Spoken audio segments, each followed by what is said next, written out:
അയ്യോ, നല്ല സുന്ദരി മോള്. എനിക്ക് കൊച്ചിന് മാത്രം മതി. ഞങ്ങൾക്ക് സ്ത്രീധനവും വേണ്ട, വേറെ ഒന്നും വേണ്ട. കൊച്ചിന് പഠിപ്പില്ലേ, ഞങ്ങൾക്കത് മാത്രം മതി. ഞങ്ങൾക്ക് സ്ത്രീധനമൊന്നും വേണ്ട കേട്ടോ. ഞങ്ങളുടെ കുടുംബത്തിൽ ആർക്കും അല്ലെങ്കിൽ സ്ത്രീധനത്തിനോട് ഒരു താല്പര്യമില്ലാത്തവരാ. എൻ്റെ മക്കൾക്കും അങ്ങനെ തന്നെ കേട്ടോ. ഞാൻ അവരെ പഠിപ്പിച്ചേക്കുന്നത് അങ്ങനെ തന്നെയാണ്. അതുകൊണ്ട് സ്ത്രീധനം തന്നില്ലല്ലോ, ഒന്നും തരാതെ വിടണമല്ലോ എന്നൊന്നും നിങ്ങൾ ആലോചിക്കേണ്ട. കൊച്ചിനെ പഠിപ്പിച്ചിട്ടുണ്ടല്ലോ, ഞങ്ങൾക്കത് മാത്രം മതി. വിദ്യാഭ്യാസം മാത്രം മതി ഞങ്ങൾക്ക്. ഞാനും ഒരു പെൺകൊച്ചിനെ കെട്ടിച്ചേക്കണ്ട. അതുകൊണ്ട് എനിക്കറിയാം നിങ്ങളുടെ ബുദ്ധിമുട്ട്.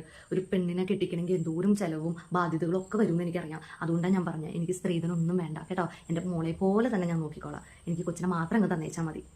ഇപ്പോഴത്തെ കാലത്തല്ലേലും ആരെ ഈ സ്ത്രീധനമൊക്കെ ചോദിക്കണേ? അതൊക്കെ പണ്ടല്ലേ.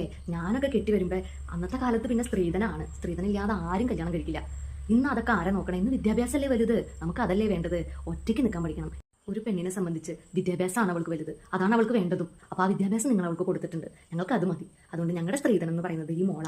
ഞങ്ങൾക്ക് ഈ മോളെ അങ്ങ് തന്നേച്ചാൽ മതി. ഒരു പാവം പോലും ഇല്ലാതെ അങ്ങ് വലിഞ്ഞു കയറി വന്നേക്കാം. ഞാനെന്തോ ഒരു കഷ്ടകാലത്തിനാണ് അങ്ങനെ പറഞ്ഞെന്നും കരുതി അതും പൊക്കിപ്പിടിച്ച് നടക്കാം. എന്നാൽ അവരെന്ത് കാരണന്മാരും ഞാൻ പറഞ്ഞത് കേട്ടിട്ട് അങ്ങനെ തന്നെ വിട്ടേക്കുക. പഠിപ്പ് കൊണ്ട് എന്ത് കിട്ടുന്നുണ്ട്? 10,000 ഉലുവ. അതുകൊണ്ട് വല്ലതും ആവോ? ഒരു കുടുംബജീവിതം നയിക്കാൻ ഇപ്പൊ 2 പേര് ജോലിക്ക് പോയാൽ പറ്റണില്ല. അപ്പോഴാവണ്ട 10,000 ഉലുവ കൊണ്ട്. പാവന്റെ മോൻ ഇനി എന്തെങ്കിലും ഒരു ബുദ്ധിമുട്ട് വന്നാ എന്തെടുത്ത് അങ്ങോട്ട് പണയം വെക്കും? ഒരു പവനെങ്കിലും നിനക്ക് തന്നുവിടായിരുന്നല്ലോ നിന്റെ വീട്ടുകാർക്ക്. ഇനി കാശിനൊരു ആവശ്യം വന്നാ എന്റെ മോൻ എവിടെയൊക്കെ കിടന്ന് ഓടണം എന്റെ ദൈവമേ. ഞാനും കെട്ടിച്ചതാ ഒരു മോളെ. അന്ന് ഞാൻ കഷ്ടപ്പാടിന്റെ അങ്ങേയറ്റത്തായിരുന്നു.